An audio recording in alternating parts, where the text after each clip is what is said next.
evening, everyone. Thanks a lot for coming out this evening. And I'm sorry, candidates, that I have to talk to your backs. But, you will find information, both background and platforms prepared by the Westerville Area Chamber of Commerce for the candidates. Tonight, the candidates will not provide opening statements so that we can allow as much time as possible to address your questions.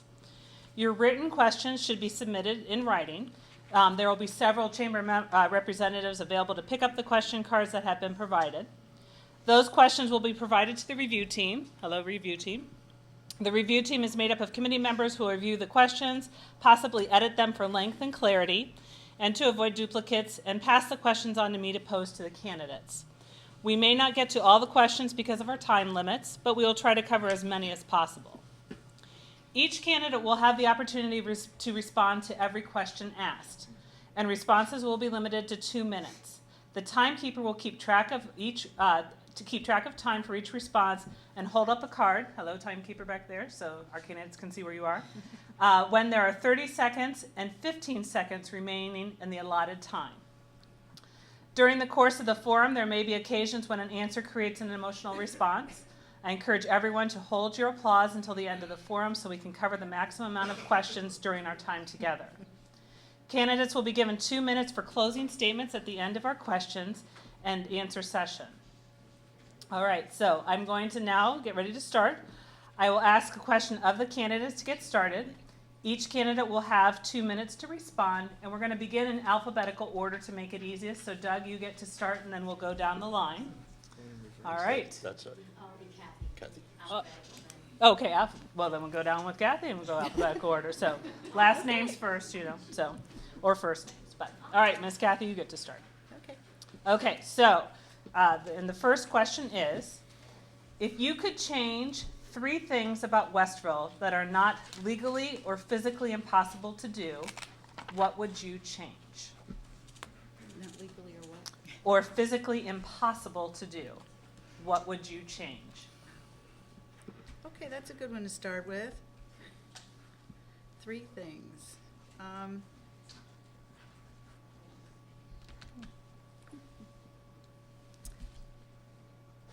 I guess that I would start out by saying there's not really much I would change about Westerville because I think Westerville is in great shape.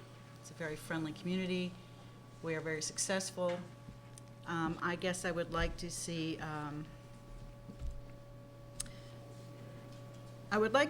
for me, it's important to see that there's more of a spirit of cooperation among people and signs of respect. Sometimes in the past, we've had people take things personally against other people when they disagree with them. And I feel it's important that we show respect to everyone's point of view. And that is a personal objective of mine, to make sure we do that. About the city, perhaps I might like to see some better traffic patterns, which we have been working on, because as we all know, there's always too much traffic. And so for me to increase the flow of traffic safely as well. If I could change something else, I would like to see people drive the speed limit or close to it, because everyone drives way over the speed limit, and I think that's not safe. Our speed limits are set for everyone to drive safely and not injure anybody, passengers or bicyclists. That's the best I can do right now. That's pretty good. Okay, thank you. I will echo the opinion that there isn't a great deal that I would like to see changed because I think Westerville's pretty wonderful. However, if I was to choose 3 things, I would probably start with, we have really good citizen involvement, but you can always improve upon involvement in the community. So I would like to see, more people involved.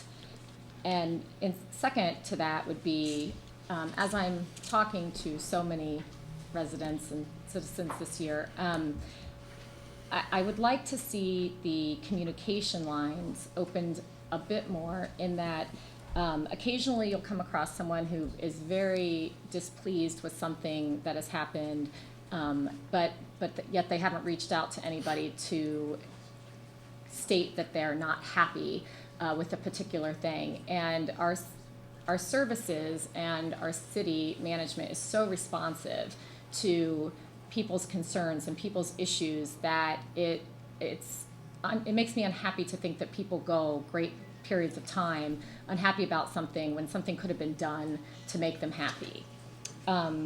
Also, thirdly, we have excellent economic development, but that can always improve too. So I would like to see, and we're certainly working towards that, some things on the economic development front. Thank you.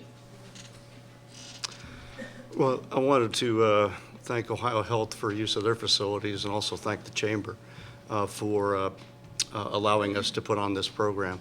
Communications of what the candidates feel and do is very, very important. Number one on my list is Uptown. Uptown is fantastic. It is the center of our city. It is the heart of our city, and it's why many people, maybe the top 3 reasons why they moved to Westerville.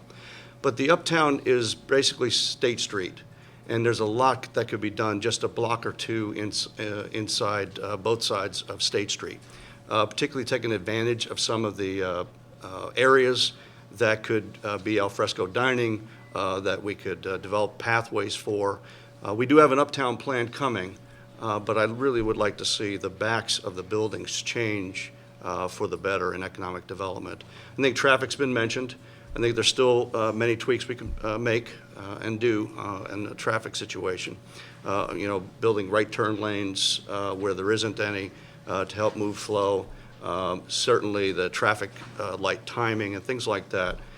And thirdly, economic development, or more likely redevelopment. We put a lot of investment into South State Street, but there's still some areas at South State Street that we would like to see some economic development. There's only so much a government can do. The private citizens and the private businesses need to step up. And I think that the southwest and southeast corners, particularly of the interstates at South State Street, really need to be refurbished a little bit more than they are today. Thank you. Well, I too would like to thank the Chamber and Ohio Health for facilitating this discussion. It's always good to have an opportunity for you to actually meet your candidates and to hear from them, so I appreciate that effort. I think this is a difficult question because Westville's in a position of a lot of successes. We're in a good place. So instead of saying things that I would change, maybe things that I would improve, to try to be specific, I think the first is we got behind on some infrastructure, especially in the south side, so it's good to see that we've been able to invest in the redevelopment of South State Street. There's more of that to come, and I guess the only thing I would change about that, it would have been nice to have been able to start that 10 years ago when the discussion began, but it was one of those issues that had to get a lot of information and hands around before we could go. And with that, on the economic, there's obviously some both residential and business areas on the south side of town that can use redevelopment that we need to continue to focus on. We've seen good success in Brooks Edge and some of the other parks, and that's something that we always need to keep an eye on as we grow to the north with stuff that's new, but also redevelopment to the south. And then one specific thing, it's always hard to go last because a lot of things have been mentioned, like Uptown and everything, but one specific thing that's been missing that I think we still work on and many of us are waiting for is that hotel conference center that we've all been waiting for on the north end. So if I could change one thing, that would be built already. So, but we will continue to work on that and hopefully be able to deliver that to the citizens. So you have your own place to send your guests in Westerville that they would stay sometime soon. Thank you. Okay, I decided to run for city council. It wasn't a casual type of decision. For the last 3 to 10 years, maybe longer, I've listened to my neighbors. I've listened to different people in different parts of the town. I've listened to teachers. I've listened to my wife. And that's the reason why I decided to run. They asked me to throw my hat into the circle in order to provide an interesting election, and because I thought it was time to stand up again in a different manner. there are a number of things that, in listening to the citizens of Westerville, one of the things that came up, number one, or at the top of the list, was being able to live. People who were retiring saying that they wouldn't be able to live there if it wasn't for a certain additional income. And I don't want to see my neighbors leave. In Pennsylvania, they've come up with an index for tax levies. That index for tax levies was passed by the legislature in all different facets of what needs to be funded in their particular cities and towns. And this index was specifically, one at the top of the list was school levies. They have had a number of problems. You have a number of problems here in Ohio. Right now, there are 125 cities in the process of bankruptcy or near it. We ran out of time. All right, so the first round is always the hardest. Everyone can take a deep breath. Nice cleansing breath. So just as a reminder, so the cards up and back, you have a 30-second warning and a 15-second warning. So that just helps in the timing of wrapping up your question and answering it. Blue is 30 seconds, yellow 15, red stop. All right, so the next question, we're going to start with Mrs. French, and then we'll continue down the line and end with Mrs. Kukuzi. So the next question is, given the community rejection of the Spring Schrock roundabout, would you consider a roundabout or traffic circle elsewhere in the community? This is a great question for me to start. And that is because actually a lot of things go into consideration as to whether or not you would want a roundabout.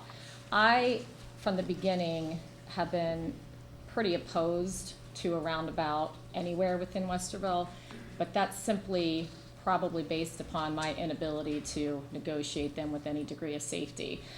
It's also, I've been told that. But at any rate, I will never say never.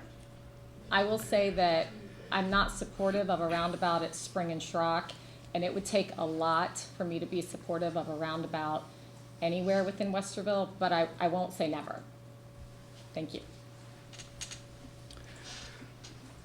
I think the Schrock Road reconstruction is a good example of inviting citizens' input. We have various things we could do, stay the same, change the lanes, and change the intersection. And those are the three things that we asked for input. And by the way, the input has not closed. It's still available there for you. October the 4th is now the deadline. You go to westerville.org and provide input. From a technical standpoint, roundabouts are the most efficient and the least from a accident and a injury perspective. However, we respect the input of the citizens. And the fact of the matter is, Spring and Schrock, for example, really doesn't have that many accidents in the current configuration. And so that weighs heavily on our ability to decide what that intersection should look like. So I understand I've already gotten a few comments that we did constrain it with barrels, that folks are not very happy about it. And I think one of the things that weighed on us very significantly was the model suggested that narrowing the intersection down to one lane would probably create a lot of queuing. It may make the intersection easier to navigate, but it may make it more delay. The roundabout is the least delay, but again, we respect the opinions of the citizens. Thank you. Well, it's always hard to follow Mike. So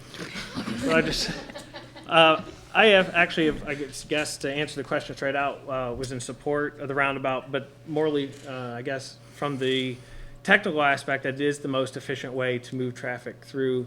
But as Mike said, we all respect the views of the public. And quite honestly, we got enough response fairly quickly that there just wasn't an interest in a roundabout.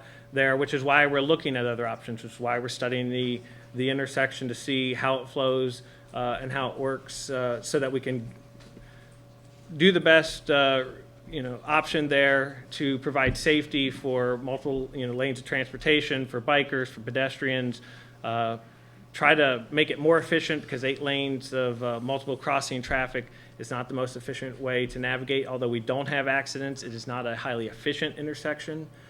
So we're looking for ways to meet in the middle and to try to, and that's why we've taken our time to study it, to get citizens' input. So would I support a roundabout somewhere else in the city? I believe we already have. I believe there is a roundabout proposed for the Worthington Road extension that we're looking to start. And that's a 3 intersection, but again, it's not an existing intersection to where people have habits, and that's the hardest thing to change, is we have our driving patterns and our habits, and when you change that, it's most difficult for people to change what they're used to. And so that's, again, why we've studied it. We're asking the residents, and we'll ask for them to be patient with us as we change things, because I think it will be better in the long run, but again, it is hard to change our driving habits and the intersections we're used to speeding through. And so it'll be a learning situation for all of us. Thanks. Okay, in places where there have been roundabouts, where I've lived in Boston, that was 1st and 2nd grade, and then later some temporary duty in Boston, and also in Washington, D.C. Washington, D.C. is famous for the roundabouts. Usually had to go to Washington once a week to do a briefing. What has happened in Connecticut and Massachusetts, where they've had roundabouts for a long time, they've taken them out, and they've utilized other methods. All right, thank you very much. So the next question will start, yes. Oh, I'm sorry. Oh, Ms. I forgot that we started first. There you Okay, go. cool, thanks. I just wanted to mention that Schrock Road needs to be completely redone, and that's what brought this entire subject up in the first place, because Westerville's committed to complete streets. We want to be able to have safe bike lanes available for people. Many of our residents talk about not having east-west bike paths to go from one end of town to the other without riding in the middle of traffic. This is an acceptable pattern, having bike paths, parking, and then bike paths, and then the street. It's been proven in other areas. So with that coming up, we needed to think about what to do with the intersection, because it's difficult to have bikes cross in it 2 by 2 by 2 by 2 intersections. So that's really why we started studying it. Personally, I am not a big fan of roundabouts. That's just me. I'm like Mrs. French. I don't like them. But that doesn't mean that they're not efficient and they're not good. And I have actually been going around and finding roundabouts to drive on some of them. For me, the nervousness comes in the fact of with the unfamiliarity of the roundabout and the amount of traffic at the time. If you're at a place where there's not a lot of traffic, of course it's no big deal. But in the middle of rush hour, it might seem a little bit nerve-wracking to you if you're not familiar with them. And there are numbers of them coming up. There's some in New Albany now, and so I'm making a point to go and check them out to see if I can study them personally. But I believe that the barrel situation we have now is just proof to you that we're still looking at this. We're still thinking about what's best for that intersection for anybody that passes through there. We may add a lane for turning one way or the other depending on traffic. We're actually videoing the intersection, and we're watching with these barrels. That's why they're up there. Instead of investing the money and changing it all and then finding out it's wrong, we'd rather do the study, complete it, and then make the decision. Thank you. All right. So this next question will start with Mr. Hayek. What metric would you want used to measure your performance during your 4-year term? It's, if you had to pick one metric, I would pick the fact that we have AAA bond ratings. The fact that we're one of the few cities, I think there's only 10 cities in Ohio out of over 900 that has a AAA bond rating. What that means for citizens is lower interest rates. And what that means is an independent rating agency, actually 3 rating agencies, independently reviewed the city of Westerville and found us to be fiscally conservative, found us to have a rainy day fund that's adequate, and found us to be low in debt. And that is very, very good metric from my perspective. And I'm going to stop there because that, to me, is the top of the heap. One thing I wanted to add to that. They stop there. He never stops. I never stop.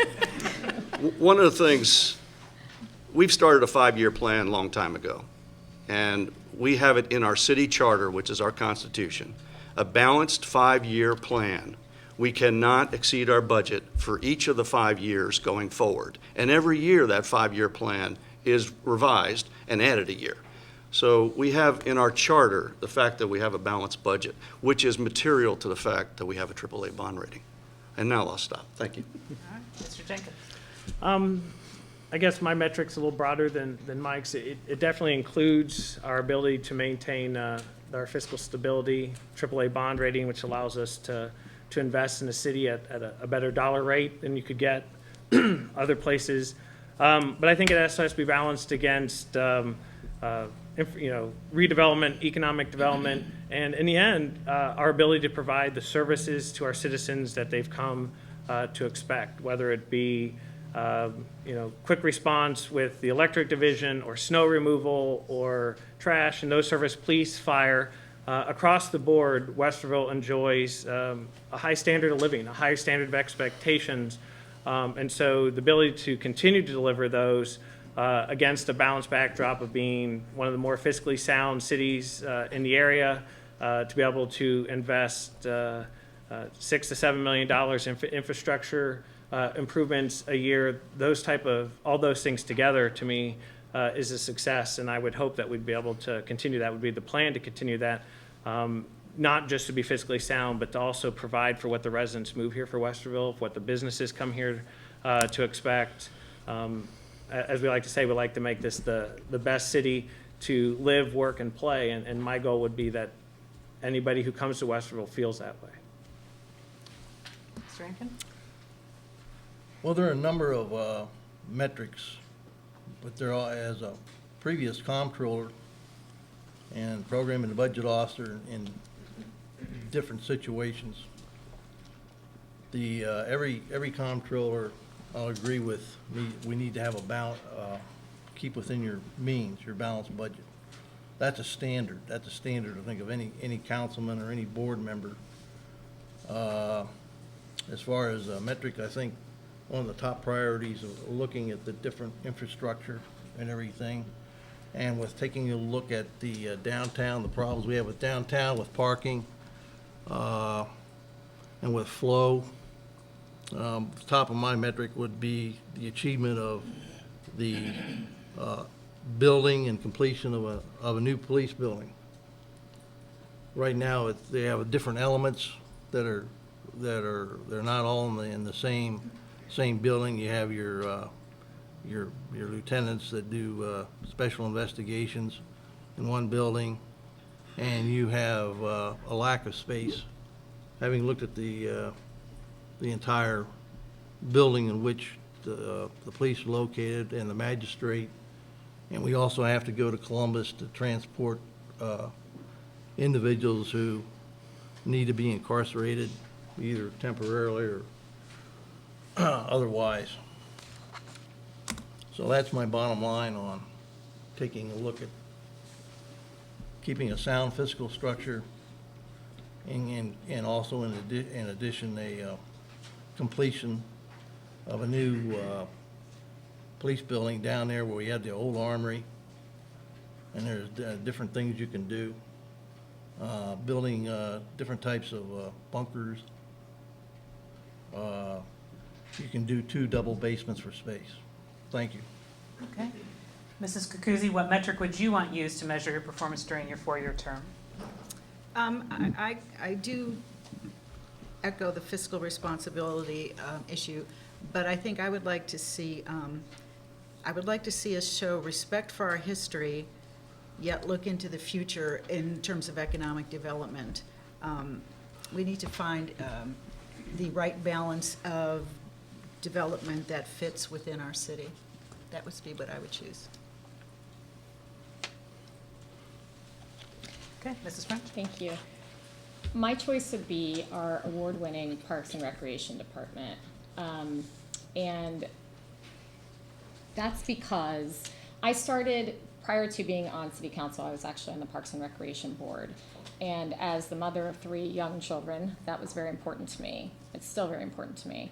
And after I was on city council, after I was appointed to city council 3 years ago, I'm now on the Parks and Recreation Board as well, as the council liaison and the Parks Foundation.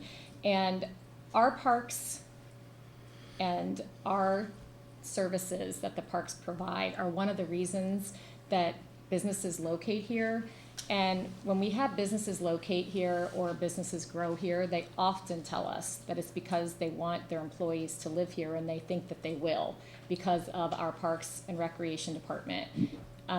They draw people to Westerville, and it's so important to have them. So that would be my metrics. Thank you. All right. So the next question, we're going to start with Mr. Jenkins. Our local income tax has increased. With the recent land purchase for development, is your hope to keep our taxes down? Do you see another income tax increase in the future? To answer that, no, I do not see another income tax increase in the future. The goal and what we invest in economic development and with that land to the north or any business is to balance the growth in income tax versus business growth, and not with taxing higher or an income tax increase. So that's one of the reasons that we invested in Altair, was to get that land available for development.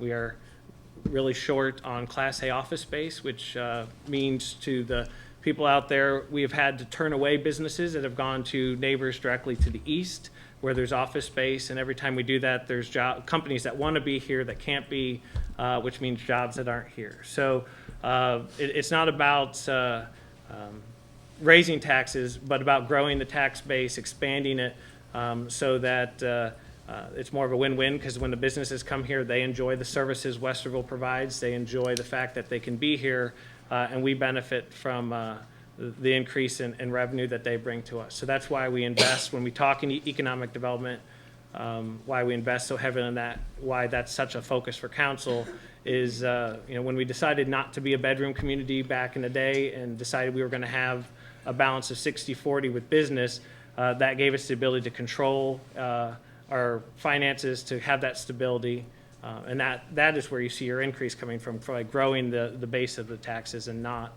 through tax increases. All right, that's very good.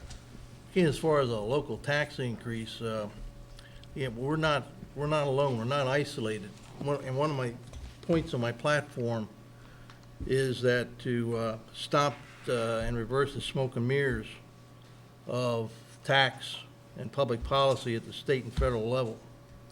You just take a look in the past. This is where a lot of the effect is. Number one, you take a look at the county. Talking to small businesses around there, we went from 6.5 to 7.5% interest rate. I mean, not interest rate, sales tax. So 6.5 to 7.5, there's 2 of them. And you also had Columbus. And you take a look, there's been a 25% increase in the payroll tax in Columbus. And the reason for that is that you've had a lot of the main businesses move out of Columbus. You had Timken, ball bearings. You had Clark Volt. You had Delphi, employed thousands. You look at Western Electric. They're moving. Where are they moving? They're moving where there's fewer taxes. They're moving south. Texas, Tennessee. I happened to be on invited to a board meeting on Frog and Switch, another corporation, as far as their costs are really increasing. So it's a basic problem. And I don't see any, you have to live within your means. That's the bottom line. You need to cut the budget or whatever you need to do to attract business.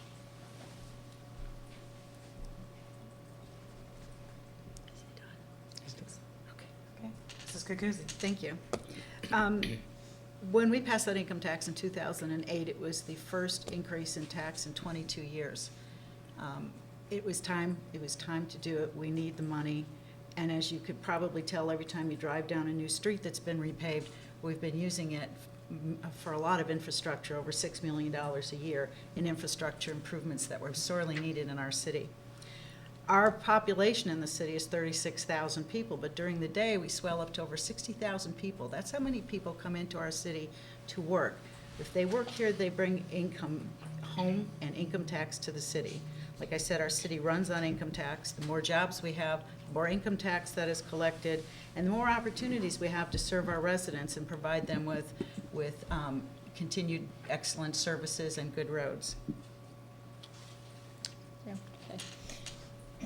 I don't like to pay taxes any more than anybody else does, but I do think that I'm finding the vast majority of people in Westerville understand the fact that the city goes to great lengths to be good stewards of your tax dollars. And I think it's always the thought to keep taxes down, certainly, and I believe we've done that. You know, to Mr. Jenkins' point, businesses equal tax dollars. So part of our economic development and, you know, attempting and generally successfully attempting to bring in businesses are to ease the tax burden to the residents. Thank you. As was mentioned, we were destined to be a bedroom community about 30 years ago, and about 20 years ago, we began to march to the 60% residential and 40% commercial for exactly the reason why everyone spoke here about getting jobs and actually attracting jobs. Our vacancy rates today for office buildings are less than 5%. We absolutely need to have more office buildings in some of the vacant land to bring in some more tax dollars to keep up with the infrastructure that we have. If everyone looks at the streets, we're doing a good job on the streets, but the gutters, we're still doing a patchwork job on the gutters, and there's hundreds of miles of gutters in the city of Westerville. So we got ways to go. But the way to do it is not to raise tax rates, it is actually to bring in jobs, as everyone has mentioned.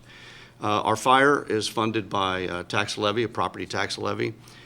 We've done a lot to keep the budget down in the fire. We actually have been refurbishing rather than buying new. Fire trucks are very expensive. We also partner with Blended Township, which actually keeps that shared services keeps the amount of money that's spent by a Westerville resident lower. But to add to that, Westerville does have utilities. We have the lowest water rates in Central Ohio, by far.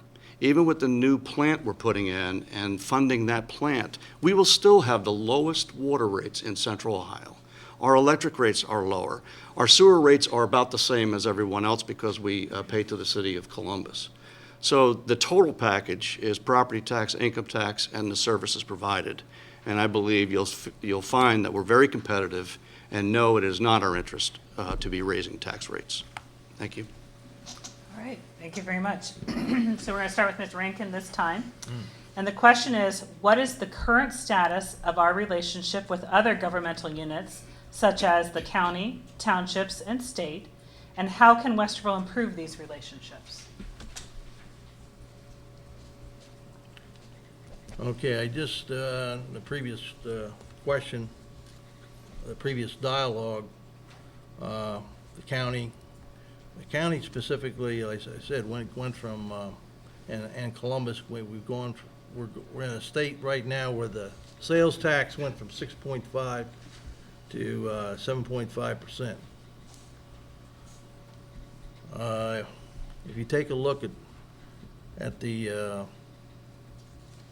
at different cities and what is the highest tax places to live, and I was astounded when I took a look at this as far as where Columbus and Franklin County is located, and this was from two research reports. I always try and get more than one, and I like to get as many as possible, but Columbus and Franklin County ended up in third place in the nation as far as the highest taxes.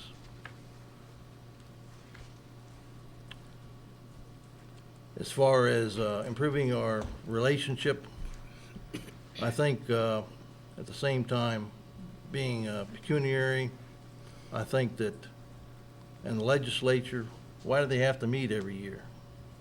We've had enough regulations. I believe this year we have over 500 bills. Whenever time you introduce a new bill, it causes the small businessman trying to make a profit on the bottom line. And before you introduce a bill, maybe we ought to take in consideration, present this to the legislature as far as eliminate 5 regulations before you put up another bill. You take a look at the education department, both the state and the federal level. There's so many regulation that chokes the ability of the school districts to operate more efficiently. I mean, you have more regulations, you're going to need more administrators, and get clogged up. I think we have teachers. Oh, okay. Okay, Mrs. Kukuzi. Thank you. I believe we currently have a great working relationship with the surrounding communities and with the state, et cetera. We constantly work together on things that are of benefit to all of us. For example, we have as was mentioned before, we are in an agreement with Blended Township providing fire services to that township. We've also created a JEDZ with Blendon Township. It's another cooperative economic development plan that helps both the township and enables them to do things they couldn't do without it, and helps us as well. We've also, for example, we just had a grant that was given to us and Genoa Township and one other township that escapes me for the fire department for breathing apparatus, things that they need to have that we don't have to pay for because it was granted to the communities together, and it was a joint effort. We constantly work with our state representatives and in constant communication with them to find out what the state is working on and what the legislature is working on. We're always asked for our opinions, and not just the council members. Our staff has great working relationships with every entity that we need in Central Ohio. We have representation on the Mid-Ohio Regional Planning Commission and the CODA Board, and I can just keep on going. We work very hard because working together, we can save money for everyone. Thank you. I agree that we have very good relationships with our surrounding neighbors.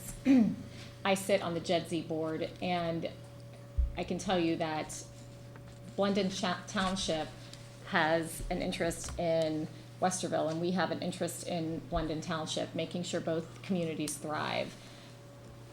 I think the goal is to dilute self-interest and look to the neighbors to make sure that the entire area, the entire Central Ohio area, is a place that people want to live and that businesses want to grow.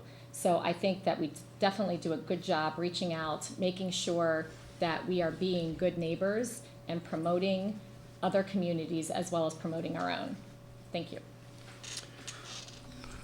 I echo what was said by others, but let me get a specific example out there. The Cleveland Avenue interchange and Cleveland and Schrock Road, and anyone who travels Cleveland between 4:30 and 6 o'clock at night knows that this is a disaster area with respect to traffic.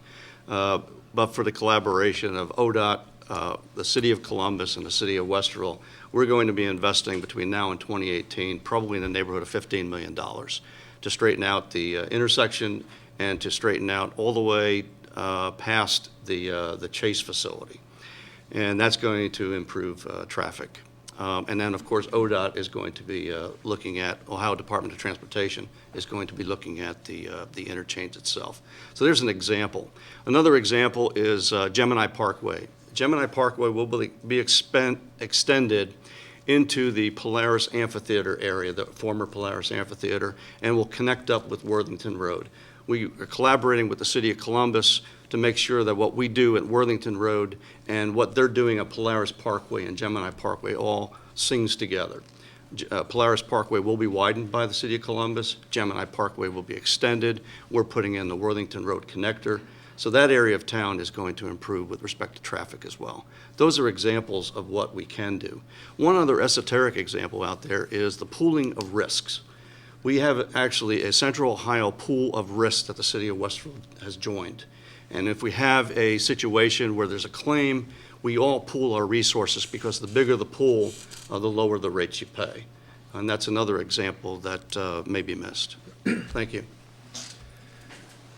When we talk relationships, I think it's easier to think of it more of as a partnership or sharing. And those relationships or those partnerships are easier, obviously, with our neighbors who are providing the same services. When you talk local and then county and then state government, you have to understand each one of those governments are charged with a different set of responsibilities. So it's obviously easier for us to partner with local neighbors who are trying to deliver the same services that we're charged with delivering. So specifically, as what's been mentioned up here, when you talk economic development or roads, is where we've had our greatest success. So we've had a long history with Blendon, with shared services for fire, with JED-Z. We have a relationship where we coordinate roads and intersections with Genoa because we share those. It's in our mutual best interest to do that. And I would say we've had good partnership with things like that. And we even have discussions with other townships in the area where we can share services that we provide similar services. When you move up the ladder to the county, it's different, but we do have partnerships and we work with them both on a government level with staff. Mid-Ohio Regional Planning, or MORPC, has been mentioned. I am actually the city's representative to that board, which allows us to talk how federal grants are used, what roads are acknowledged, and where those road tax dollars are used. And that's a collaboration on the county level. The county also helped with some non-interest funding for the data center, so we've been able to use other functions with the county. And then with the state, we have good relationships. We talked to Representative. We're fortunate to have one of Westville's own, and she's here tonight, Ann Gonzalez, and we have a very good relationship. Ann keeps us apprised to what she's doing and allows us to comment on our opinion and how it affects us. And so we have that relationship, that partnership at the state level as well. All right. Next question, we're going to start back with Mrs. Kukuzzi. Where do you see the city and chamber can establish meaningful partnerships benefiting both the city and our business community? How would you support an initiative like that?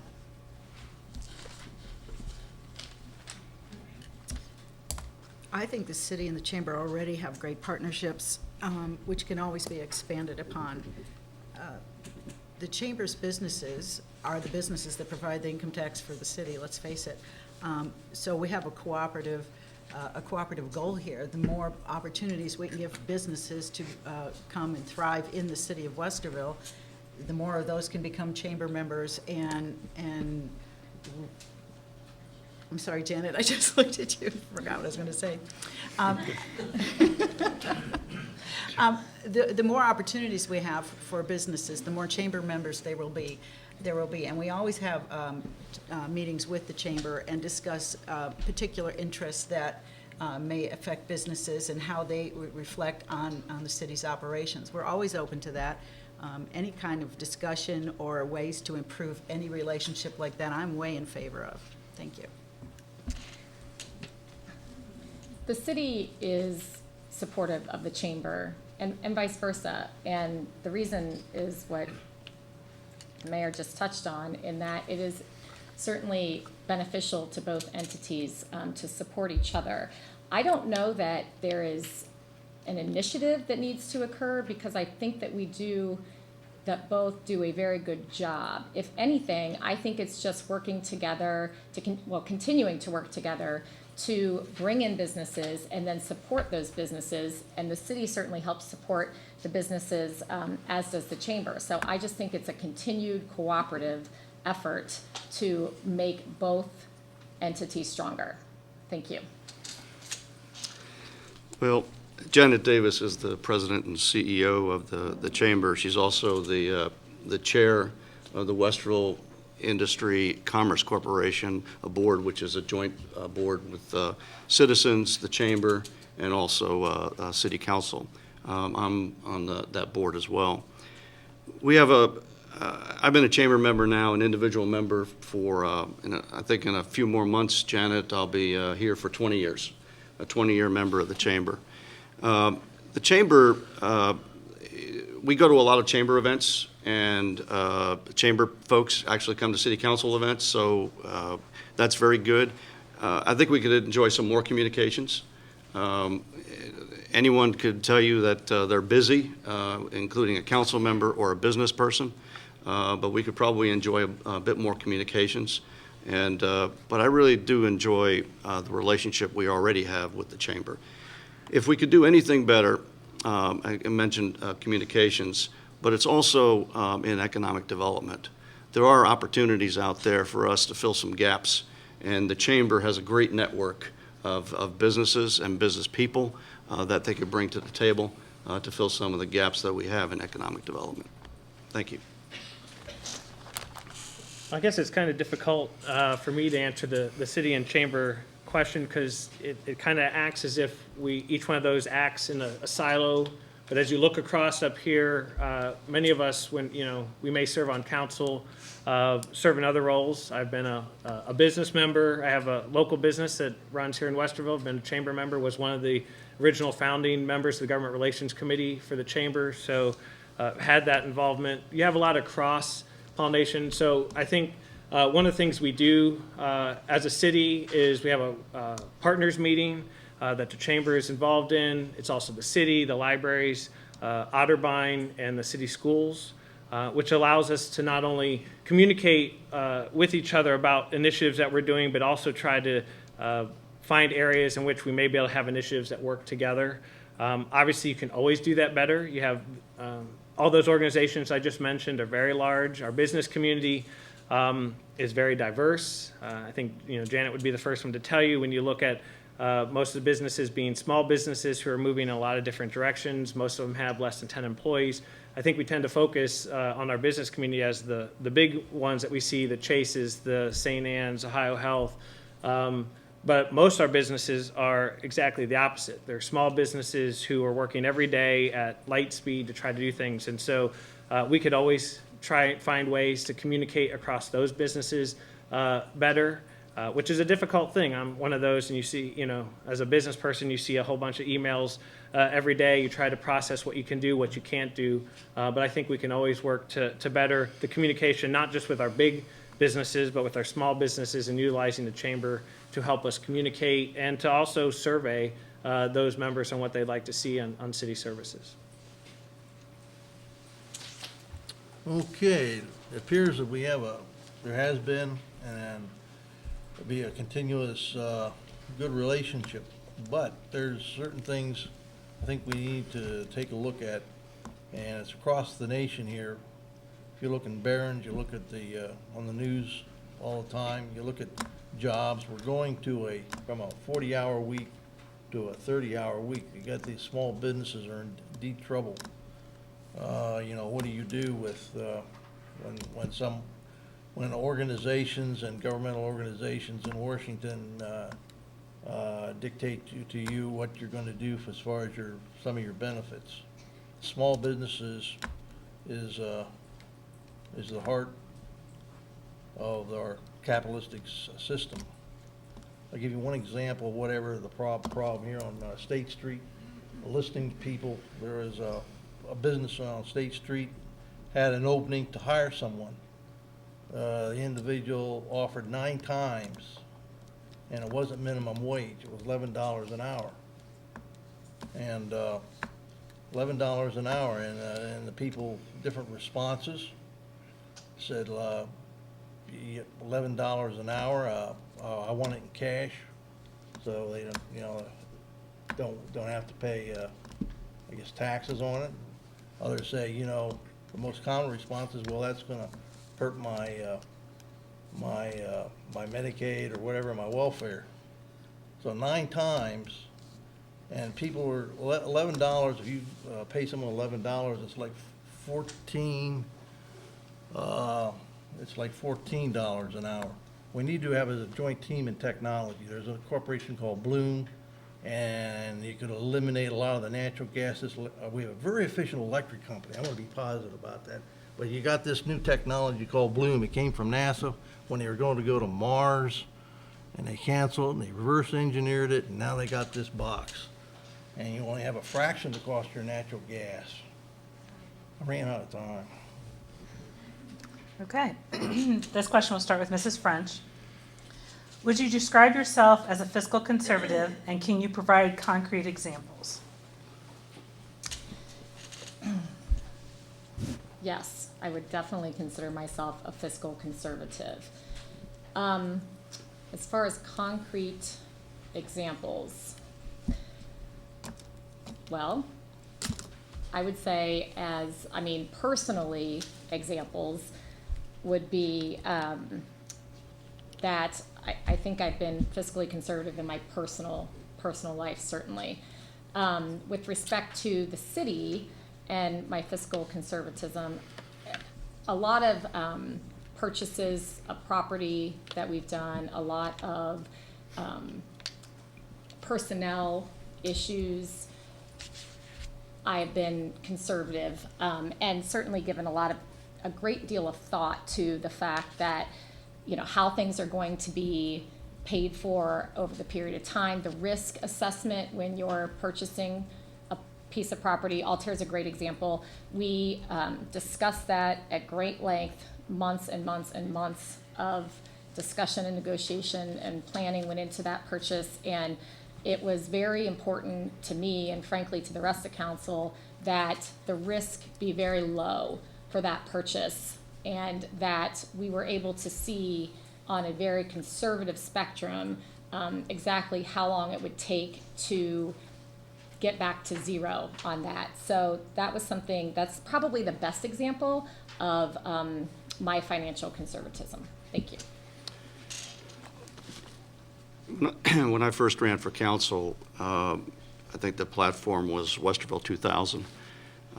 That graduated to Westerville 2020. I think we're into the 2030 timeframe. The theme has always been planning. It's very important that we plan ahead so that we don't overspend in the short term. But when we do have money to invest, we should do so like a business, and that's been the city of Westerville. The city manager form of government gives us the constancy of the city manager to be able to make sure that we're funding things consistently and with the long term in mind. Here's the example. We built Polaris and Cleveland Avenue in the north end of town for $30 million in cash. We had the cash available, and that was something that we felt was low risk because the return on investment was going to be high. And look at the number of jobs that we've attracted already, and we still have a ways to go. The amount of money that we've made is more than paid for the $30 million we spent on Polaris and Cleveland Avenue. So if we do spend money, it's money that is well spent for a return. And of course, there's the basics regarding police and fire and something like that that we need to make sure. Here's another example. A ladder cost about $1 million. A new ladder for fire cost about $1 million. Our ladder was damaged. And rather than buying a new one, we refurbished a ladder and we borrowed the partnership. We borrowed a ladder from the city of Columbus. That is a way to make sure that we don't spend tax dollars frivolously, and when we do spend tax dollars, we do so with a return in mind. Thank you. I guess I'm, the label of fiscal conservative. I would like to think of someone, one, but I'm sure there are people in this room who would stand and say that, they think of themselves as more fiscal conservative. So I guess the way I can answer the question is on the track record of what we say is important, what we've made as a priority, what I've made as a priority in Westerville, which is the fact that we do have a balanced budget. In fact, not only do we have a balanced budget, but through efforts of staff, direction of just how the city is run. Unlike most other government organizations, we do not spend everything that's budgeted. Every year we turn back about $1.5 million, or that's what is projected to be this year, that we will reinvest in infrastructure. Instead of spending that back into operationals, we will put that into additional infrastructure. We put that into a fund for projects that, roads, other things that we previously couldn't fund. We maintain a AAA bond rating. We have, as has been previously mentioned, a decent, we keep a rainy day fund. We have our debt, and what we issue as debt is very low. We only issue debt on things that have a long-term life. And the reason we do that is instead of paying for it all up front and penalizing today's tax payers, if you know something's going to last 20 years, you spread that debt service somewhat over the 20 years so that it's doesn't put everything on today's people, but spreads it out. And we look at that and control that. So I think you look at the record for what Westerville has and how we've managed the budget, how we do a 5-year plan, and how we debate every dollar spent to say we are very fiscally conservative and consider the spending of every dollar before we do it. Thank you. Okay, physical conservatism started when I was in 5th grade, and my dad told me I had to buy my own clothes, and no allowance was no longer there. So anyway, I put an ad in the newspaper, and I found all sorts of jobs. At the end of the summer, I had, if I remember, it's been a while, over $100, and let's see what some Honeywell and some IBM, a couple shares. So there you go. So that's where my physical conservative started. In my career, whatever, it's always had to have a decrement list besides, the sequential balancing the budget. That was always cutting the cost of decrement list, 10%, 20%, as much as 50%.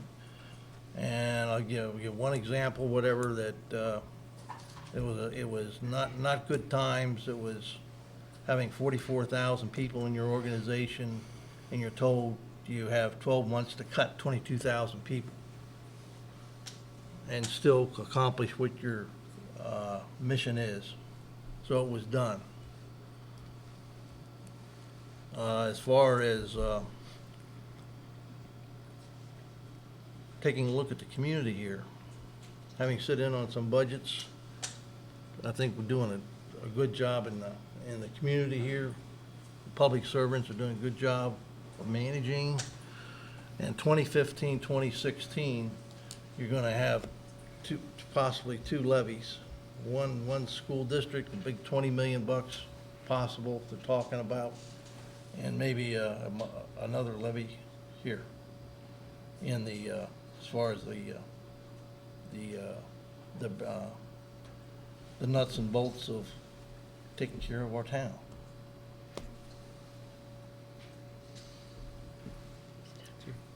That's it. Thank you. The term fiscal conservative, I don't know, I don't like labels.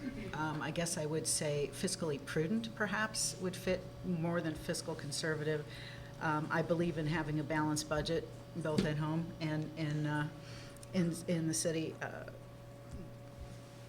It's my responsibility to question expenditures and to talk with staff about why decisions have been made. Someone may be the lowest bidder, but they may not be the lowest and best bidder on a project.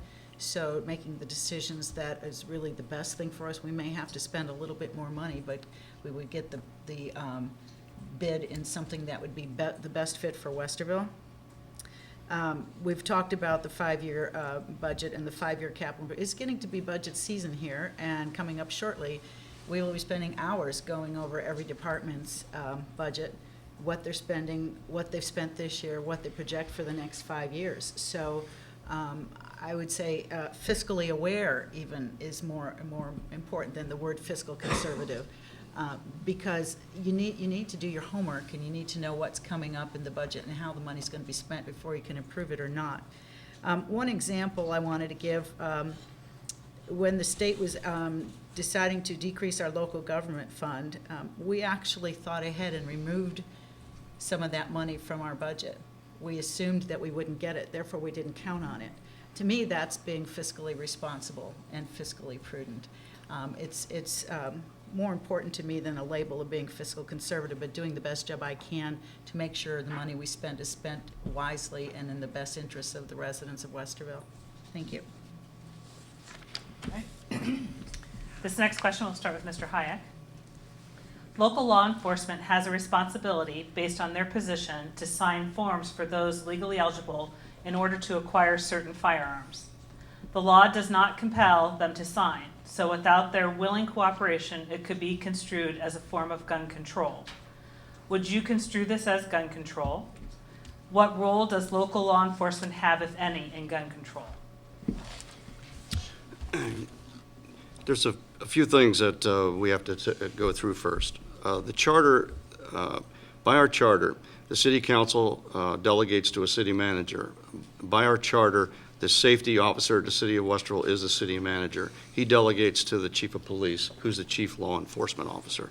I believe the form is called an ATF form, and the fact of the matter is the ATF form, it is the discretion of the chief of police or the sheriff's department or other law enforcement agencies to be able to sign those forms. Really, city council does not get involved or compel or get involved with law enforcement activities, particularly day-to-day activities. But yes, we do hire and fire police chief and the city manager itself.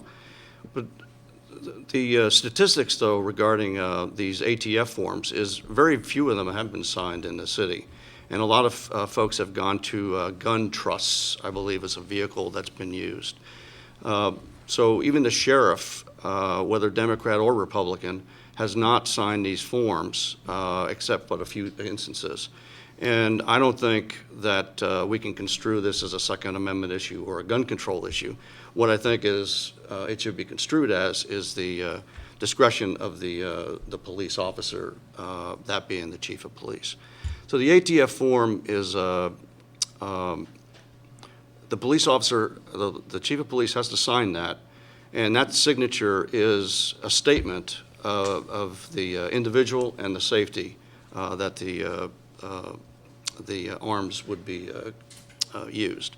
So bottom line, I don't think it's city council's job to get involved with law enforcement matters, and it's better to make sure that the professionals actually do that. Thank you. I guess that's Mike gave the details more than to get into the question, but to echo that sentiment, we as council set the parameters of what our expectation are for safety, for dealing with the citizens, for crime prevention, for all the functions that come out of our public services, whether it be fire, police, any of those. But as far as in like day-to-day operations, that's why you hire professionals. I am not a trained law enforcement officer, and whether it's this form or the ATF or something, they were created for a reason and put in the discretion of the local law enforcement for them to use their professional judgment. And not only do we not get involved, I think it would be inappropriate for me as a layman to get in there and tell law enforcement on what they should or shouldn't do. The job was given specifically to them for a reason. I trust the judgment of our police chief, of our forces, to do what they think is best for the citizens. And if I didn't have that trust, then I would step in, and that's my role to make a change. But I have confidence that they are doing what's right by our citizens, doing what's right within their professional judgment, and it would be inappropriate for me, for them, or any other department head to interfere into asking them to ignore their training and judgment just because of basically their boss told them so. Well, it appears city council here, we don't get involved in the weapons or with the police concerning that particular issue. I think it's based upon my experience. I respect weapons, respect the Second Amendment, the right to own and bear arms isn't for hunting. It's not to go hunting. It's to prevent tyranny. That's the number one reason why we have that.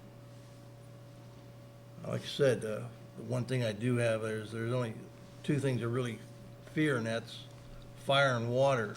Weapons, you have to respect that. My wife doesn't have that particular an affinity to go to the range every week or month, but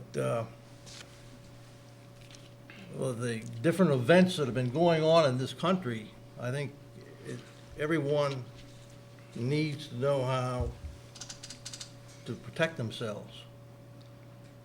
And if you don't have to use it, that's fine. But just like in Boston, they said stay in your houses. So what would happen if those individuals or individual bust into their house and you couldn't defend yourself? Use it with utmost discretion, whatever a weapon, but if you have it, I tried to get my wife to do a .357 Magnum, and her arthritis wasn't, so I got her a .38 Special. So if we don't have to use it, that's fine. But I don't want to have my wife and my daughter being molested or worse, or killed.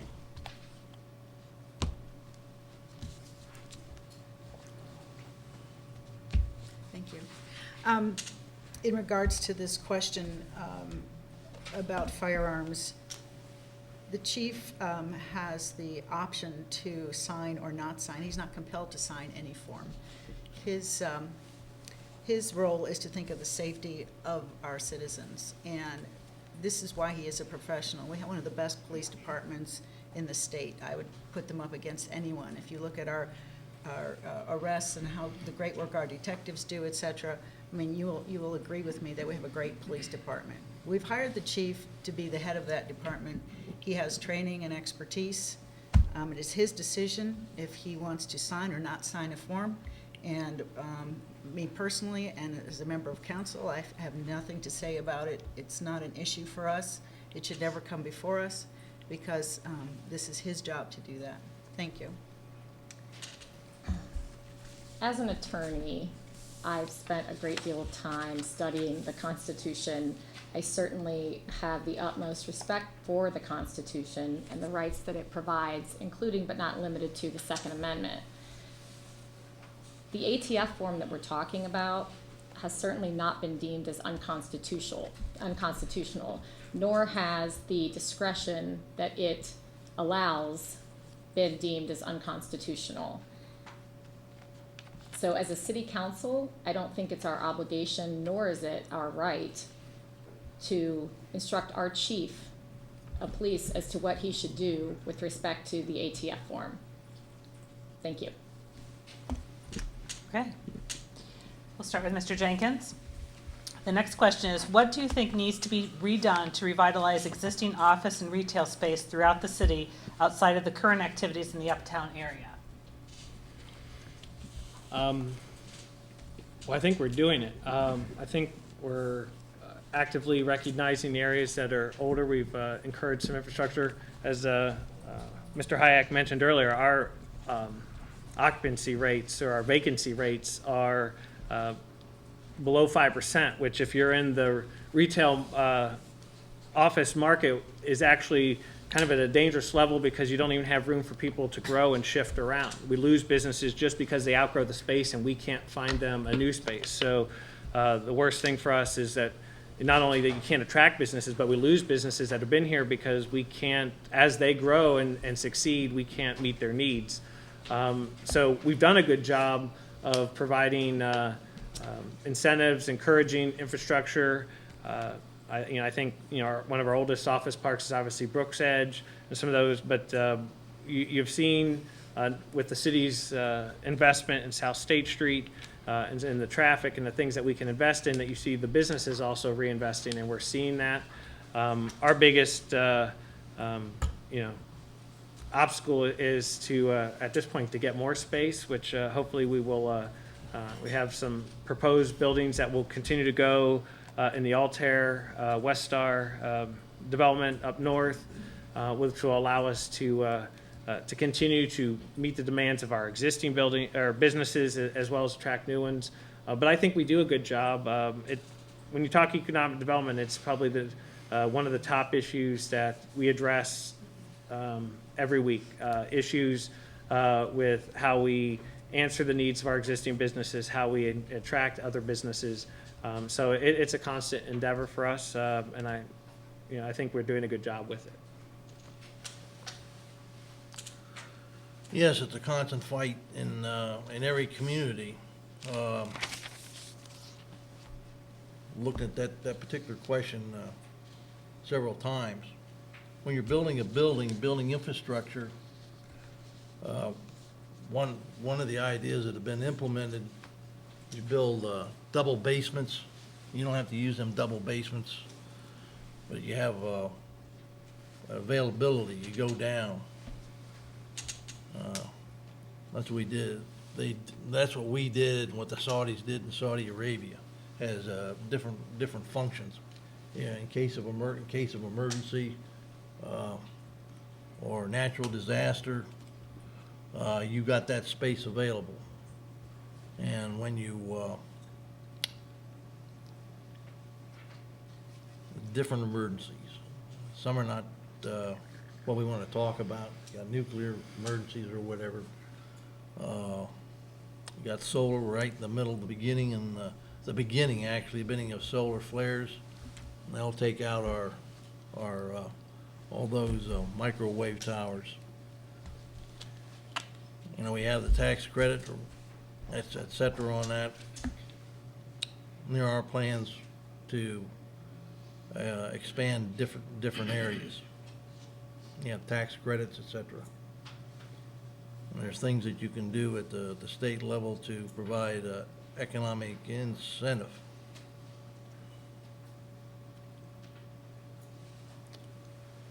Okay. Thank you. I think we have a wonderful example of what we can do to encourage revitalization with the Westerville Square Shopping Center, a shopping center that was in disarray and just neglect for so many years. It took a long time, but I think you can agree with me that that shopping center is a stunning revitalization. There's a new energy in that portion of town. People are excited. They like what's happening there.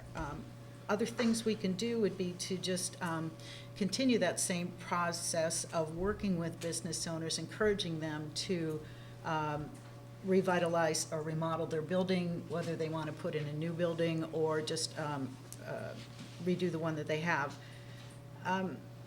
I think the retention of business is very important to us, so we don't want someone to feel that they have to leave. We'd just rather encourage them and work with them to improve what they have. For some of them, it may be moving to a larger space. For some, it may just be redoing the way their building is. I think we need to keep investing in infrastructure and the streetscape, because the streetscape actually adds so much. It makes the area beautiful, not just the building itself, but the whole picture. And the more we do and the more cooperation we have with our businesses, I think the happier everyone will be, because our businesses will have more opportunity for increase in their revenues, and the city will look beautiful at the same time. Thank you. I agree that the city works very closely with the business owners to encourage them to further develop their property or to improve their property or to move to a space that is a better fit for them.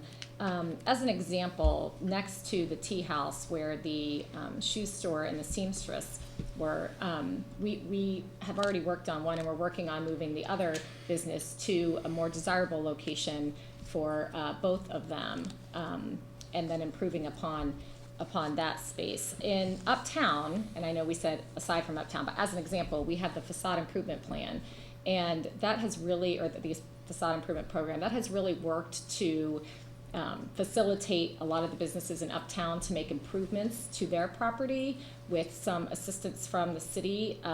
So I think as a possibility, just off the top of my head, that's something that we could potentially broaden to go into other areas instead of simply Uptown. Thank you. I just want to come back to the point of return on investment. Every incentive we provide should provide a return on that investment, and that's really the metric that's very important. For example, the Westerville Industry Commerce Corporation, which again, Janet Davis is the chair of that, for every dollar in loan that we provided to a business to expand or to move or whatnot, for every dollar we got over $6 back. And for every tax abatement, we've gotten more money back in the increased jobs than we would have gotten had we not had the abatement. So every incentive that we provide, I think some of the fundamentals, as Mr. Jenkins mentioned, that some of the businesses are small, and they don't really know all of the incentives. And I think that's where we could, as a city, communicate better through the chamber to make sure everyone knows, have a workshop as to what the incentives are available and what incentive agreements can be crafted in order to get to the outcome they would want and the city and the residents would want. We've doing a number of things, but I think the mayor mentioned this, that if the city pays attention to its infrastructure, and if the city does what it's supposed to do with respect to streetscapes and parking and pedestrian access and so on and so on and so on, then people such as businesses and residents actually improve their property because it's a natural outcome. We call it a city within a park concept. It's not just parks, but a city within a park, to make sure that when you go outside that business, you are looking at a park-like streetscape, and so on. So facade improvements and all the other improvement programs that we have out there are available, and we need to communicate it better. Okay. The next question, we'll start with Mr. Rankin first. Why do you support or oppose State Issue 5, the municipal income tax? Oh, it's more tax. That's it. Oppose it.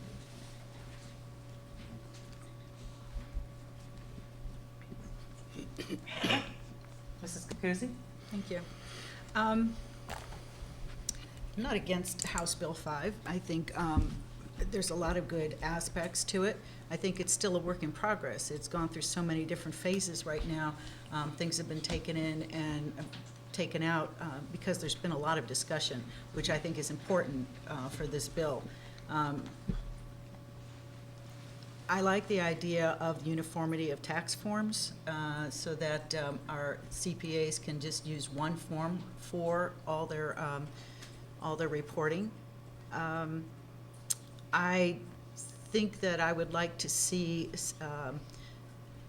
CPAs turn into our city, not turn into our city zero forms where they've had no revenue. And some of them have told me they do that because their tax preparer told them they get a discount the more forms they send out.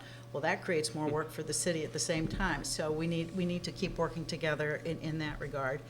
I'm for the bill if there's revenue neutral changes. We don't want to lose revenue in this. And an example we can talk about is that if a taxpayer wants to has a problem, and they want to get it fixed, right now they can go to our local finance office and our tax people and talk to it and fix it. They would have to go to a court, most likely municipal court, and the municipal court would not be the court in the county where we're located. It would be the county wherever that person's business is, which would increase our expenses just by travel time and business having to go out and to do that.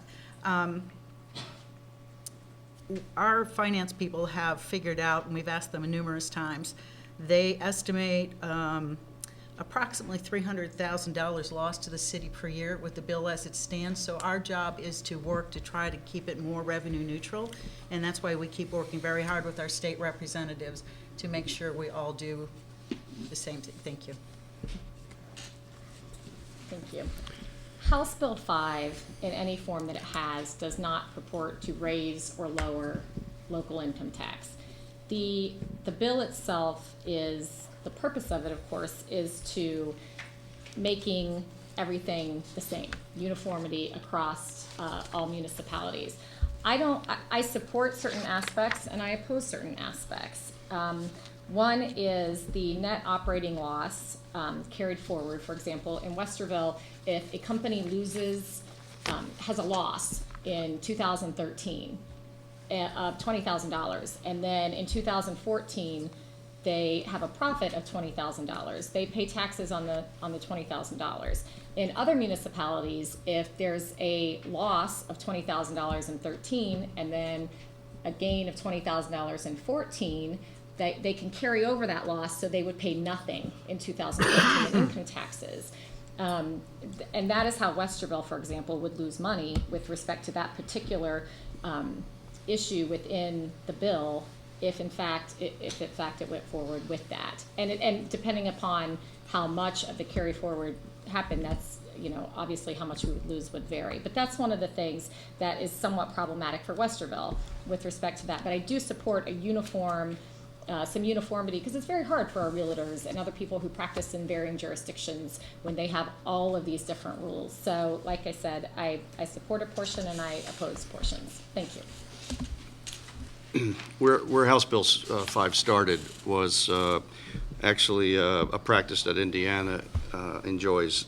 Is all the municipal taxes go to the state, and then they're divvied back out again. And but for every tax dollar, the municipal only gets about 95 cents on that tax dollar. In the city of Westerville, our overheads are 1.25%. So for every tax dollar, we're getting $98.75.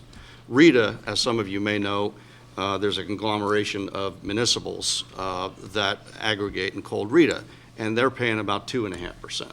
So the city of Westerville actually has a much more efficient process for its collections. So where House Bill 5 started was really a bad space, and then it's moved in the right direction with the uniformity issues. We could argue about the net operating loss. We could argue about how long you have to work here in order to pay taxes here and those types of things. But it actually moved in the right direction for us. But more fundamental than that is this. The 10th Amendment of the Constitution actually provides states the rights to govern themselves where the federal government does not tread. Ohio's Constitution is the same way. There's home rule. Home rule allows us locally to look at what we're doing, and actually we need to be responsive to you, rather than you having to write a letter to Washington. So the home rule concept is really where it's being chipped away at. We got to make sure that what we do in Ohio allows the local governments to actually govern themselves to the extent possible. But again, where House Bill 5 was not a good space. Where it is today, we could argue some issues, but at least it's better than it was a year ago. Thank you. Yeah, it's not easy enough to say you support or oppose House Bill 5. In my day job, I'm an HR consultant. I do process payroll for small businesses and file in about 25 different municipalities, and it is difficult with the fact that they're different. Simple things of just like when forms are due and what the form looks like, availability, and those process. So when we talk uniformity, you can definitely support that just for a communication, a processing process so that people understand what needs to be done, and you don't have to go and read each little municipality you work in code to understand how the rules work and the fact that they have the right to change, or do what they want. But on the other side, and the reason the city has been cautious with this and why as we've talked tonight, income tax is our tool that was given to us for funding and providing services. We're charged for providing services. So anytime there's a change in how that is done, obviously we're going to take great interest in what that is, because unlike the state, we don't have a bunch of different pools we can generate money from, or the ability to raise different things. When there's a change in these, and obviously there's been changes in the funds that we get from the state, we're protective of it. And so I think that's why you see us arguing different points on revenue neutral and things like that, because we want to preserve that. But in the end, it is exactly what Mike said. It's about local control. It's about the fact that if you talk to our residents, even when you survey on income tax, we get over a 90% satisfaction or very happy rating with our income tax department, because they work with them. You can go in and talk to them and they'll help you. If you change these things, then you have to go to the state. And so I think what we're trying to protect is the ability to control and deliver services to our residents here in Westerville. Okay. So I now have the last question for the evening. So we'll start with Mrs. Cucuzzi and answer this question. And then we will start with Mrs. French on the last round to give your 2 minutes for closing statements. So Mrs. Cucuzzi, transparency seems to be a common theme in the candidate's platform. Are you satisfied with the level of transparency at the local level in Westerville? And if not, what would you change? I am totally satisfied with transparency on the local level. The city of Westerville strives to be open to everyone. Anything that you possibly want to know about the city is available through our website, online, anything that you could, any way that you want to do it. If you just look at our financial reporting, we get awards from the Awards of Distinction for a clean audit and excellence in reporting. Obviously, we wouldn't have that if we were hiding things. It just is such an obvious answer that we are so totally transparent. We strive very hard to make sure everyone knows everything. We respond to any questions within 48 hours. We try very hard to keep our residents on top of any subject, anything that's going on, and welcome input and questions at the same time. Thank you. I too am very satisfied with the level of transparency we have. What I would like to see improved is the knowledge of the level of transparency. I think sometimes there's a mistrust of government that goes, from local to state to federal, and I don't love that, particularly at our level. So I would like to see people. I wish people knew how much transparency there was. Certainly at our level, the state as well, but that's what I would like to see improve, because truly there is a great deal of transparency, and we go through great lengths to make sure that that everything is very much out there and visible for everyone to see. Thank you. I'd agree with the previous comments. I just, everyone's busy. It's either you're working during the daytime, you're at soccer games or baseball, and taking advantage of all the activities we have in the city of Westerville. But take, for example, the Schrock Road. We opened that up for public comment, and we got a lot of comments as if we already made our minds. We were all in the back room smoking some cigars, making up our minds of what Schrock Road ought to look like. Well, I'll tell you, Schrock Road has changed in my mind 3 times based on citizen input. So it's very important that the citizens get involved, and we're accessible. We're in the phone book. We're at, you go to westerville.org. You could email us separately. You could email us collectively. You could watch us, stream it off of westerville.org, or watch it on WOCC. So there's many opportunities for us but sometimes you get the anecdotes. I've seen some letters to the editor about Altair, that what's the city doing being a developer? Well, we're not being developers. We're actually trying to take care of a distressed property and take advantage of the fact that we have open land to make sure that we could invite the 150-person office building rather than turning them away. So those are the types of things that are out there that may be confusing because all the information is not available. But at this point, I recognize that everyone's busy, so go to westerville.org. You'll see us. You could email us there. You could email staff. You could be responsive on projects such as the Schrock Road. Again, Schrock Road is open for comments until October the 4th, so please get your comments in. Thank you.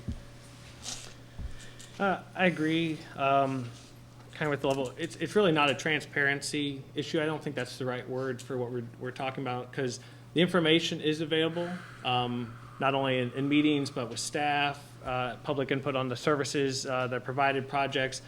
I think where the confusion and people feel like there's a lack of transparency, really what it is communication, and exactly what Mike's talked about is we have busy lives, and you move at a million times an hour, and sometimes you miss that something's moving or there's something going on until something catches your eye, and then you feel like it's a surprise. Well, hardly anything happens in Westerville that we haven't planned for at least a year, and sometimes it's been in a planned document for 10 years, and we're finally getting to, I mean, we don't just do things spur of the moment, but like all of us being human, you don't really notice things until it's right there, and then you react. And so I think, like we said earlier, none of us work in silos. This isn't our full-time job. We live in this community. We do other things in this community, and we're accessible. Our staff is accessible. And so what I would encourage is not transportation or transparency, but communication. And if you have an issue, you have a question, ask. If you want to know why we did something, then ask us, because we'd be more than willing to tell you what went into the decision, what the planning was, and why we've done something, versus making a judgment of that something was done behind closed doors or we didn't tell anyone. It's more of the problem is that we probably have done it, and I know most people don't watch our replays on OCC. I'm always surprised at people who come up and say I did watch. I understand. So reach out when you see us at a chamber event, when you see us in the city. If you have a question, ask us, ask our staff. We're all here and working towards the same goal, and we're very approachable.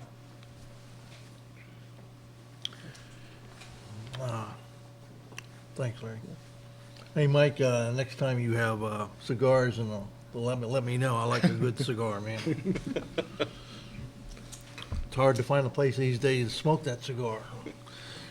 Okay, transparency. One of the reasons that I decided to volunteer and come participate in this arena here was to provide the community a catalyst for participation by citizens. Now, a town of 36,000, in a lot of ways, I would think I wouldn't be the only one here wanting to participate in our republic.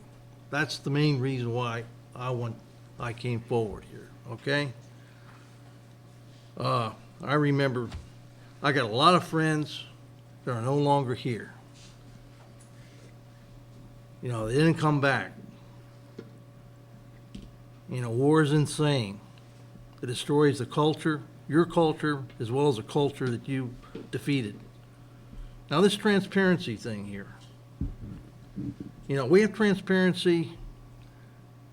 The public servants give it their best here. But you have these external units. You have a lot of external units that impair our transparency. You know, Mike mentioned, you know, the 10th Amendment here in the Constitution. We have a lot of things the county telling us what we need to do, trying to take part of our tax, trying to eliminating Section 8 places. And what do? They give people vouchers and tell them, you know, you can go. They market people who own places to, hey, you're going there. So. All right. So this concludes the end of our question and answer session. Really appreciate the excellent questions from the audience and the diversity of questions. So that was really great to see. We're now going to turn it over to the candidates where they'll begin their 2-minute closing statements. And as stated before, we'll start with Mrs. French. Thank you. I just want to thank the Westerville Chamber and Ohio Health for having us here tonight, giving us the opportunity to speak. You're both wonderful partners, and it's very much appreciated.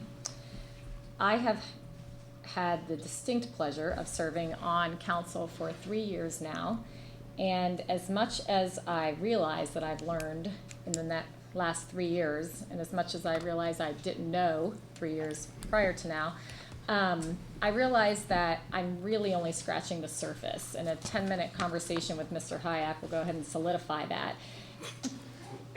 But I hope to be given the opportunity to serve the city for another 4 years, and maybe 4 years after that, and 4 years after that. It has been an absolute pleasure. Thank you. I do want to thank Gene Halpin from the Ohio Health Facility, the Westerville Area Chamber of Commerce, great partners in putting on this event to increase the transparency of the election process. Westerville is, if you're here on Fourth Fridays in Uptown, enjoying the festivities, or if you're at Metzger Park or Hoff Woods, or Ennis Woods, or somewhere around town, or just walking about. I think you would agree with me, because I've been here for 33 years, that it is just a great city. It was voted the 5th friendliest city in I think it was the Fortune magazine, 5th friendliest city in the United States. The state auditor, an independent agency, has voted us time and time again, I think it's nearly 30 years running, about our fiscal responsibility. Rating agencies have given us AAA bond ratings, where only 10 out of 900 plus municipals enjoy in Ohio. Award-winning parks, we're going for our 4th gold medal next week, about next week, for the parks we have. Think about all of the things that are out there. We're accredited in our services department. Our police officers, we had 7 arrests in the last 3 weeks of burglars. 7 arrests. They are productive in making sure that folks are safe. Experience does matter. When things are going well, keep experience working for you. I'm Mike Hayek, and I ask for your vote on November the 5th. I also want to thank the Chamber of Westville Area Chamber of Commerce and the Planning Committee. I know these things take work to put on. Gene and Ohio Health for hosting us. The citizens who actually came out and listened to us, and hopefully the ones who will watch us on TV for taking the time to get to know your council candidates. I've served on council. This will be the end of my 4th year. Prior to that, Planning Commission. But more importantly, I think I've tried and have been a dedicated citizen to Westerville. We love this town. We moved here right after college. My wife and I, Tiffany, we have 2 small children. Try to be involved in the chamber, as I've said, for 11 years. I have a local business, which is now here in Uptown. Active in the Westville Sunrise Rotary. I've been involved in the schools, was the chamber members and other members of the community who came to me and asked me to run the 2006 levy, and I've been involved in the schools. And those are all investments, like all of us, we make in our families, in our communities, and that's been my honor over the last 4 years to serve you on council. I've enjoyed it. It's part of what the great thing about Westville is to be my honor to represent the citizens, to hear about our successes and what we do well. My goal over the next time would be to maintain that, to maintain our fiscal stability, to keep all the things that we've mentioned, to preserve Uptown and what we have and those services we enjoy. It's always great when we have snow and people say, well, we know where you hit Westerville because the roads went from not so passable to clear and ready to drive home. And also to plan for the future, because we're in a place to plan for the future now of where we go for the next 20 years. So I would just ask that you consider returning me to council, and I'd appreciate your vote on November 5th. Thanks, Larry. Like I said, my platform, when I started out, this is quite a catalyst for others to participate. I think I moved my family, or my organization moved me about 18 times. When my wife, we were in Arizona at Luke Air Force Base, where we did stuff down in South America or whatever. And for Huachuca, she said, hey, I told her, we're going to Central Ohio, you choose the town, because I'm going to be halfway around the world for a while. So she chose Westerville. And I've just been seeing a lot of stuff. Every time I come back 2 years away, 6 months away, it's like I'm in a time warp. I said, what has happened to my country? We need to stop and reverse smoke and mirrors to external use. To end this here, I looked up Thomas Jefferson. I studied Thomas Jefferson in Charlottesville, but he had some good things here. And I'm addressing this to the council members here. So whatever happens, I'm standing up and giving it my best shot. But I always supported my leaders.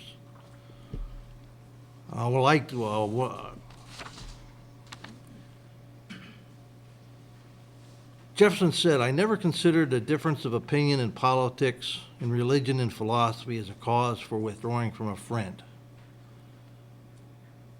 Jefferson also said, when the people fear the government, there is tyranny. When the government fears the people, there is liberty. He said a whole bunch of other stuff. It is incumbent on every generation to pay its own debts as it goes, a principle which, if acted on, would save 1/2 the wars of the world. The last thing I like to say, I always carried a paper thing of the Constitution because I had to deal with the State Department and some other people. She gave me this. She bought me this at one of the, I guess, the last store here. Okay, last thing. Benjamin Franklin said, "You now have a republic if you can keep it." And that's at every generation. I want to thank you all. I'd like to take this opportunity to thank the Westerville Area Chamber of Commerce and Ohio Health, and you, Jean, Thank you.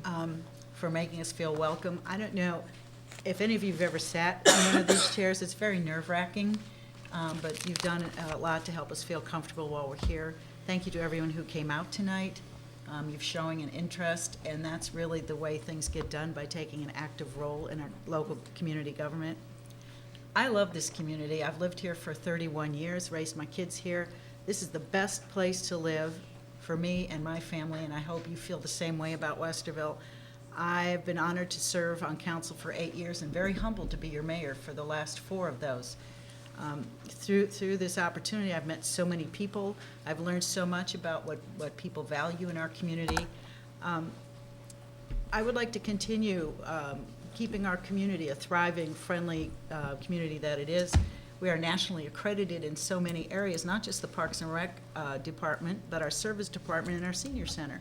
We're always striving to improve things, and I would like to have the opportunity to keep shaping our future while respecting our past and move on forward. So I ask for you to vote for me on November 5th. Thank you so much.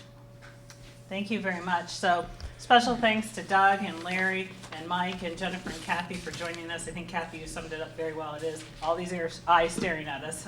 That's a lot. But really appreciative of the time that everyone in the audience took out of your Monday to spend the time to get to hear what our candidates said. And now I'd like to turn it over to Tiffany White so she can give us our closing words.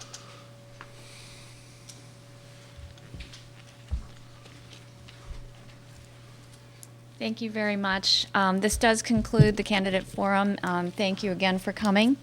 At this time, I'd like to thank Jean Halpin, and we have just a small token. Thank you, Janet. Thank you. Very pretty. Thank you so much for the hospitality, and great job. We'd also like to thank our sponsor, 2 Men in a Truck. Again, there's items up here if you would like to have any of those. Thank you, candidates. All of your comments were very informative. We wish you the very best of luck in the election. Can we give everyone a round of applause?